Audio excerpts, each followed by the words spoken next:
Good morning, and welcome to the Gospel according to Kinison. And I am the man. I am your, which David Bloom always loves when I say it, your illustrious host. Good morning, Misty Soper. She's Mitzi. first one on. Misty. Well, she's always on there. She just got there. Well, I guess I spilled some iced tea or something on mine. Roxy Wright. Oh, my goodness. Roxy, love Roxy. I love Roxy. And Ed. And Lynn. I shouldn't even start, but I love your whole family. We go way back, Sherry, way before we were married. Way before we dated with Roxy and Ed and wonderful people. Always held them with the highest respect. Mr. Jack Friedman, Mr. Scott Ross. Jack Friedman, we can't do without. I love him. Mr. Scott Ross, he is the man. Yes, he's You been... know, there are certain people that you can remember the first time you met them. Scott Ross is one of those people that I remember the first time that I met him. And we became friends almost immediately, and I've been friends now for over 30 years. I wonder if he gets old like me, or is it just me? Because he still looks good. And his daughter's doing great. She's in the entertainment business. Just keeps climbing up the ladder. Good morning, Ben Wheeler. Ben Wheeler. Love Ben and his family. Fantastic people. Jeff McLaughlin. Jeff. Hang in there, Jeff. Still praying for you, brother. Danny James. Danny James. We're going to be the first time I'll do a funeral or memorial service on Zoom. But we're going to do that later today. Good morning, Paul Henderson. Paul Henderson, fantastic gentleman. Rich comedian. Gallo. Rich. Good morning to Rich.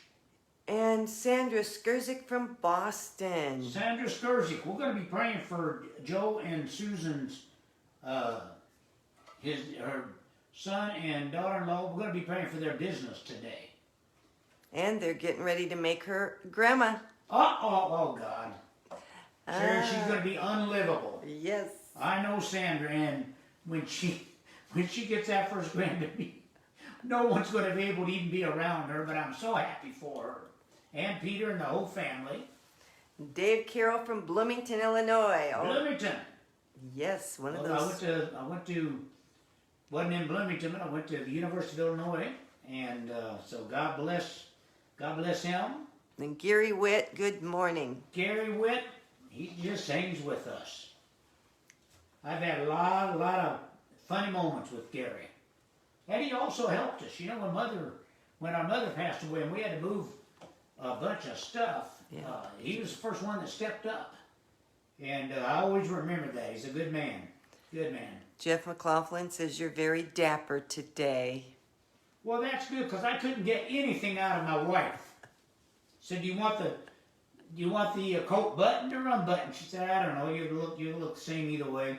In other words, tell me I really don't look that great today. But thank you, Jeff. At least Jeff understands style. Good morning, Anthony Golden. Anthony Golden. Eddie Dobbins and Eddie. Joe. Wait a minute. Eddie. I knew Eddie when he was a little boy. Yeah. Can I tell you about his family? My mother and father got a divorce. And they pastored a Pentecostal church. And in Pentecostal realms, if a preacher gets a divorce, he and his wife, they're done. They're done. And I remember I elected at the time, I think I was about 16, and I elected at the time to live with my father. And my father took me around to different, what he thought was friends of his in the church. Sherry, not one of them. He said, could you let Bill stay here for a week or two until I could find a place to live? Not one of them would do it. And we slept in our cars for 6 weeks. And he ran into Eddie's mother and father, and somehow it came up, and they said, you know what, he can stay over here with us and in our basement. And for my senior year in high school, pretty much most of it, I lived with I think his dad's name was Arnold. I don't remember his mother's first name, but brother and sister Dobbins, and Eddie, and I forget how many sisters Eddie had. I'm gonna say at least 5. And but I've always remembered that and held the Dobbins close to my heart. God love them. Joe Sumter, No. we got a good laugh at your expense. Oh but no. Pray that you're doing You well. know, Sherry, I wish I could read and show the images of what he messaged me on what he declared as Joe's Chevy Chase vacation. It was. One of the funniest things I've ever seen. He had trouble with his motorhome 2 or 3 times. Well, finally, it had to be worked on, and so he called AAA. He had this coverage and everything. They said, well, we will send you to one of their nicest RV parks, and then they'll tow you there, and then they'll fix your motorhome. So they towed him to this RV park, which ended up being, I guess, a dump. Not only that, it was a 60 and over clothing optional RV park. And he sent me pictures to prove it. And so that's the Joe. I love Joe, man. And I told her, I held it back and said, you know what, if I didn't know you, I wouldn't even believe this. But knowing Joe, and then he showed me the pictures of his legs and his ankle and everything, and I go, man. So anyway. Good morning, Michaela Prakash from India. Bless you. They watch they do a fantastic work there in India. And if some of you want to know a legitimate place to donate, look up the Prakash. You'll see them on our program. They usually make comments and everything else. And I'll try to get the information and give it to you. They would be a wonderful, wonderful thing to promote. And Craig Kallenbach, my old school buddy. Yes, he is. Rockford, Illinois, and Paulette Cup, my cousin from Rockford, Illinois. She has an unspoken request we're going to be praying for. Sherry, you got to draw the line somewhere. You know, pretty soon it's going to be my Aunt Susie, my Uncle Harold. God love every one of you. I do want to mention some folks that we are going to be praying for. Joe and Susan Skurzik. They have it's a specialty donut place. They actually make everything from scratch. I've had the donut. They are fantastic, and they had a tough time during quarantine, and the city of Worcester really has not stood behind them, and so we're going to hold them up in prayer. Also, do you remember Dan and Alice Powers?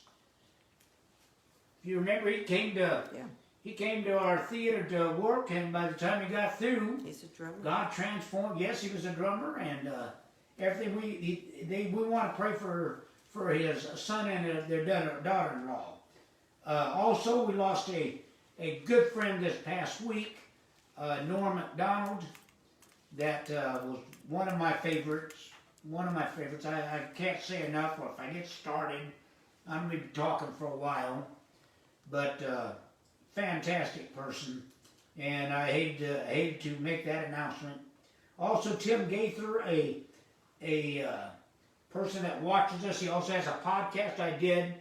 Fantastic person. We're praying for his mother, who has a heart ailment and is in the hospital, I believe. Sarah Kinison, her father passed away and transitioned to the next existence. We're going to remember her in prayer. Paulette has an unspoken request. Dr. John West and his beautiful wife Jan. We're going to pray for their son. He's been battling brain cancer for 4 years. And wonderful people. I told Sherry this morning, I said, you know how horrible that is to be a leading doctor in the world, really, Dr. John West. And there's nothing you can do for your son. But God can. God can. Then we also want to wish a happy birthday to actually Sherry's client ever since, how old was he? He was 8 or 10. Yeah. I remember I thought she was looking at this other child to manage that they'd come to manage, and she usually would ask my opinion, and we were doing Bye Bye Birdie, I believe it was, wasn't it? And this little blonde-headed boy ended up being in my one-man play. He did Richard's part. Andrew Flory got up, and I'll never forget, he was in the play, and he started singing, "Kid, what's the matter with kids today?" And when he got through, when the show was over, I went down, and Sherry was talking to her mother, and I think I might have interrupted them, but I said, "Sherry, that's the kid you need to sign." And she said that we are going to sign him up. And Andrew has done great. He's been on television and everything else. He's doing great. He's going to have a great future. It's his birthday, and I think, what is he? 19. Is he 19? Holy Moses. All right. It lets us know we're all getting older. Thank you, Sherry. That really picks up my spirits as I'm trying to pick everybody up and to encourage them. Yes. All right. I want to speak a little bit this morning on the infinite economy. We're hearing all kinds of stuff about economy today. I'm going to give you, as I have many times, one of my favorite scriptures in the greatest book of success I've ever read in my life, the Bible. It's in Proverbs 23:7. As a man thinks, so is he. As a man thinks, so is he.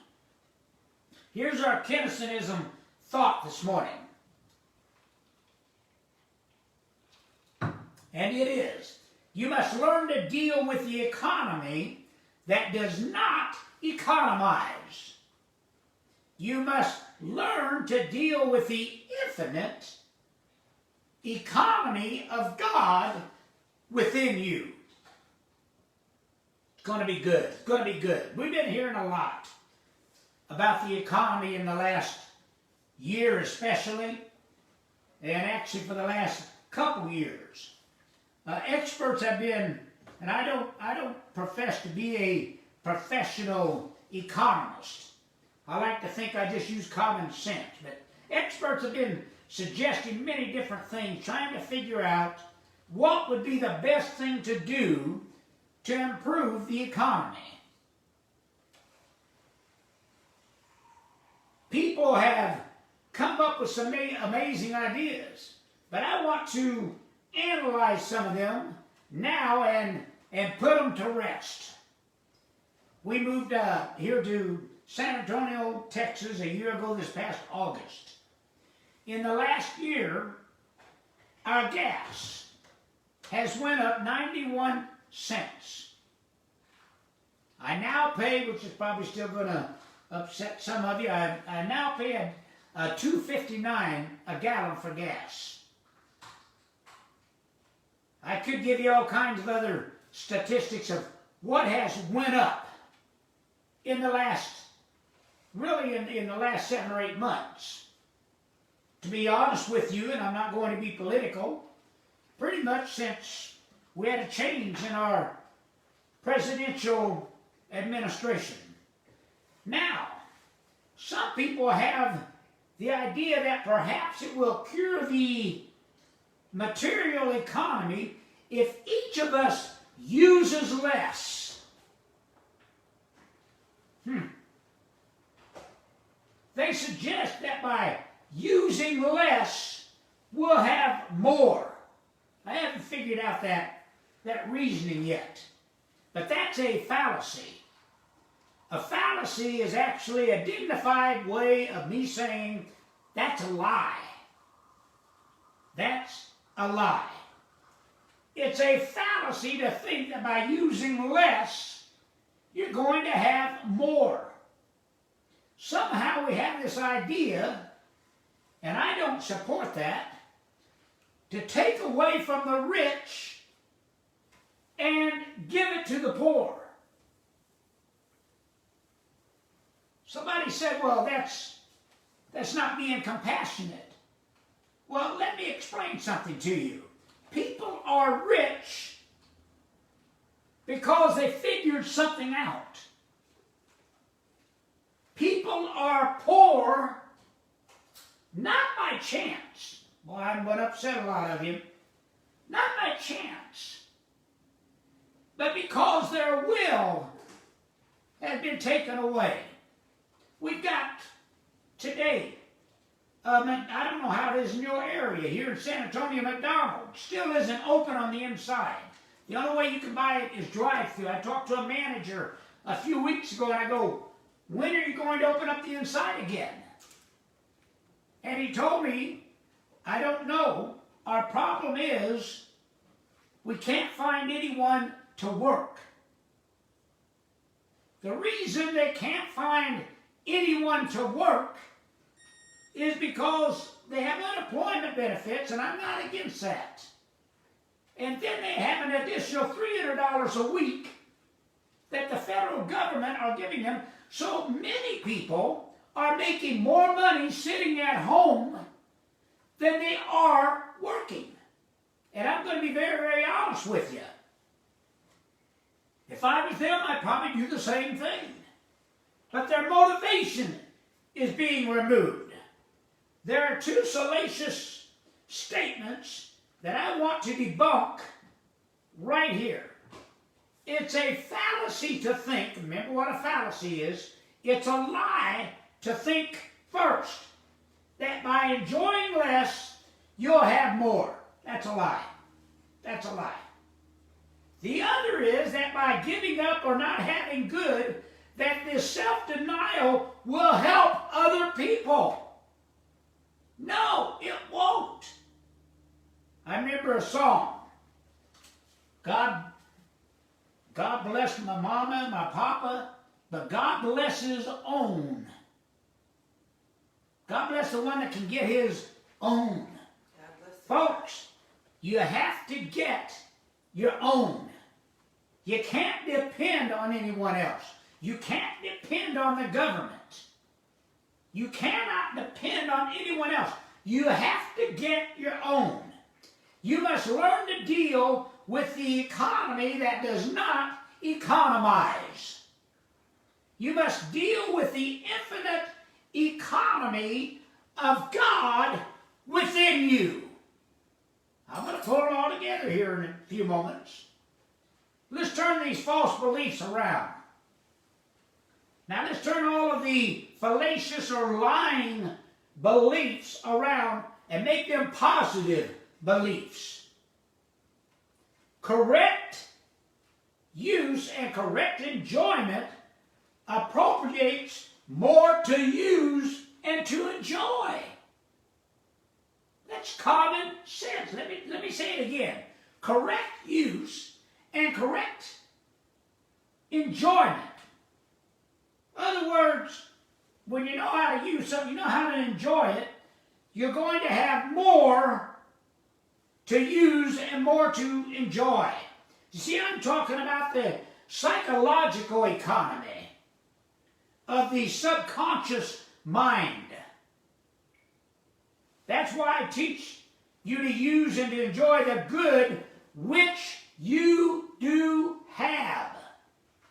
Enjoy that. Whatever, however small you think it is, start enjoying it. It will increase. The more you use and the more you enjoy the good which you have, the more good you will create for you to use and to enjoy. Very simple. That's why I'm constantly telling you, and I haven't said it in a while, but I used to tell you all the time, don't save your good dishes until the preacher comes over. Use your good dishes now. Enjoy what you want now. And it will never run dry. Somebody said, well, I'm doing without, so I'll have my retirement. You know what? When you get to your retirement, you're still going to be doing without. Enjoy it now, and it will increase. Take your good things out and use them. Enjoy yourself. Enjoy yourself, man. Don't ever think that anything is too good for you. I've met a lot of people like that. Don't ever think that. Never think that there's something that's too good for you. Somebody said, well, I'll drive this junker. Well, don't ever think that a Cadillac is too good for you. That a Mercedes is too good for you. If all you have left in your pocket right now is $1, I'll tell you what I want you to do. Do something with that dollar that you will enjoy. Bless it and enjoy it. Regardless of how much you've got. Enjoy it. Enjoy it. Don't sit around and go, well, this is all I got left. This is it. No. Go do something with that you're going to enjoy, and there'll be more that's going to come. Oh, man. The enjoyment of good increases and multiplies the good. Whatever you enjoy, that will multiply what you enjoy. Whether you have a little or whether you have much, enjoy. Enjoy. My Jewish friends and associates, and we have many that watch us, use that word enjoy as a parting greeting that always turns me on. I always love it. They'll say to me, enjoy. I love that. And it does something good to me. I just love it. And it should do something good to you. That greeting should release the joy potential within you. That's what they're telling you. Enjoy. Enjoy. Isn't it amazing? Probably one of the most, for a group of people, they have went through more almost than anybody I can think of. And yet they're always telling you, enjoy. Enjoy. Remember, the infinite within you takes many forms. And one of the many forms it takes is joy. You have within you your unlimited joy potential. You know what? I decided a long time ago I'm going to enjoy life. I'm going to enjoy life. That is an unlimited potential I have, and I'm going to enjoy it. And you should let it express itself. Let joy express itself through you. And it's nothing wrong with having joy in your possessions. Live in a house that you have joy living in. Drive a vehicle. You have joy in driving that vehicle. Dress in clothes that you enjoy dressing in. You see, you are always dealing with the infinite economy. You see, people forget that they should enjoy life. They talk instead about austerity. They talk about using less. They talk about enjoying less.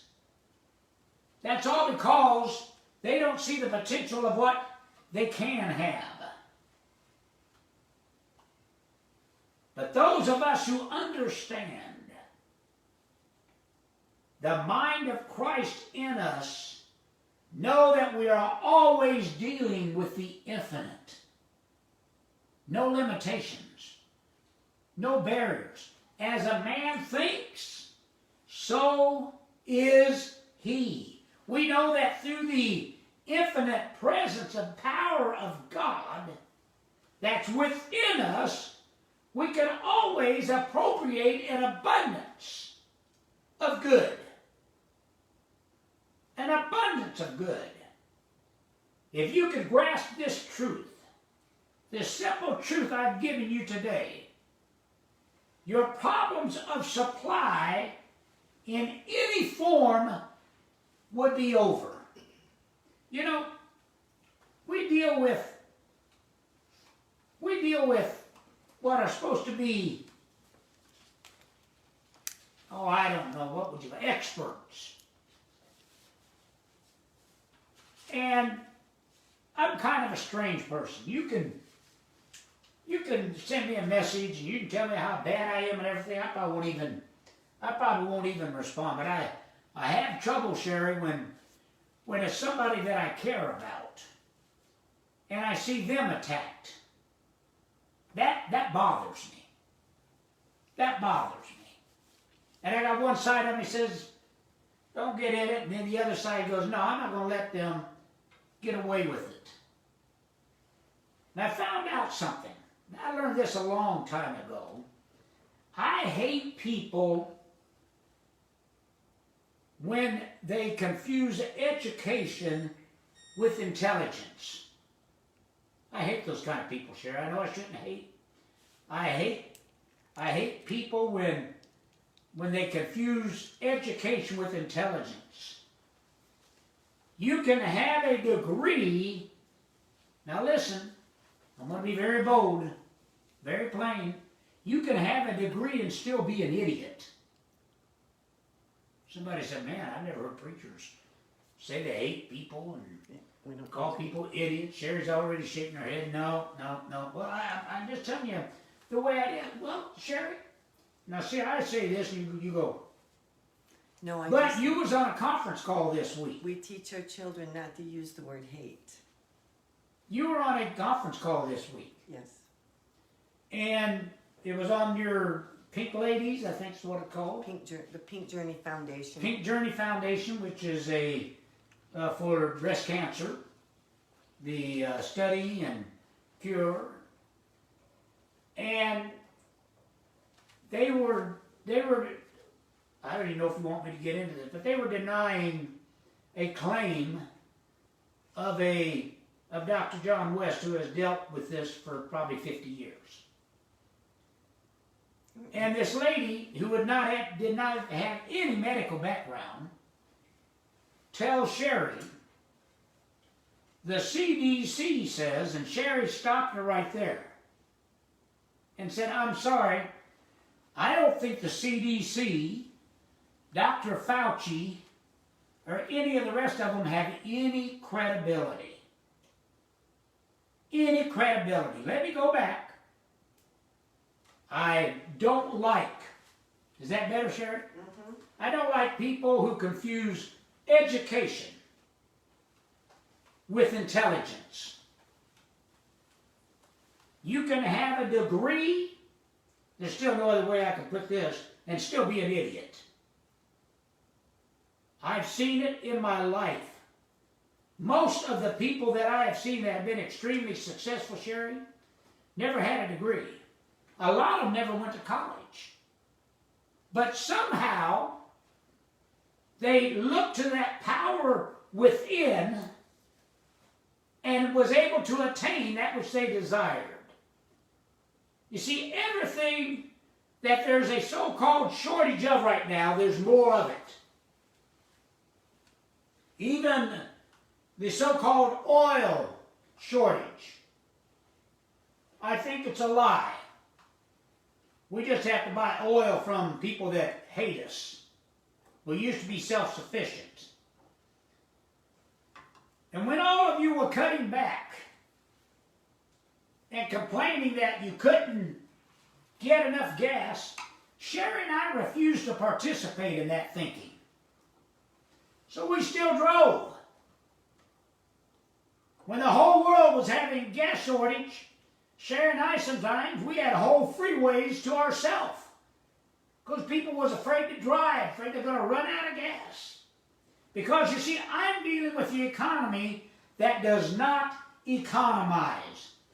I'm dealing with the kind of economy that Jesus knew. I think Sherry's getting excited because she's going, oh, she's going like this. So I think she's being moved on right now. Oh, now she's like going to hit me. Didn't Jesus say in John 18:36, My kingdom is not of this world. I'll be done in about a minute, Sherry. Okay. It's the same thing that I'm dealing with. Unlimited economy. My economy is not of this world. When you learn about the infinite economy, shortage will not come near you. The other folks will leave their cars parked on the sides of the road. You and I will share the freeways. Another fallacy that experts, so-called experts, tell us that we should start doing without the extras of life. This is what they mean by austerity. They tell us we should start practicing cut-back living. No. But if we start doing without, if we start buying less, then everything cuts back and the economy gets worse.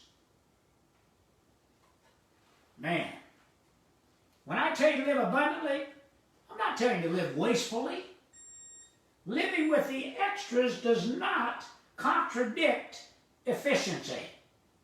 I define efficiency as making the most of everything, including time, effort, materials, manpower, and mind power. And to live an abundant life, you have to be efficient in the use of your mind. Choose what you're going to be. Choose what you're going to do and have and what you're not going to be and to have and to do. And do not use your mind on any idea that does not promote health, happiness, love, success, and prosperity. Heavenly Father, I thank you for this moment you give us this morning to give this. Let this word find a place in the hearts of those that are fearful today. You've never let us down, and you walk inside of us. We are your temple. You said, ask and we'll receive. You even said that not only will we not receive, while we're yet speaking, the answer will be on its way. I ask that you touch every person we mentioned this morning in our program. I want you to touch every person that's listening. Let them see a change in their financial situation, in their businesses, in their health, in their peace of mind. Now I'll give you all the praise. Amen.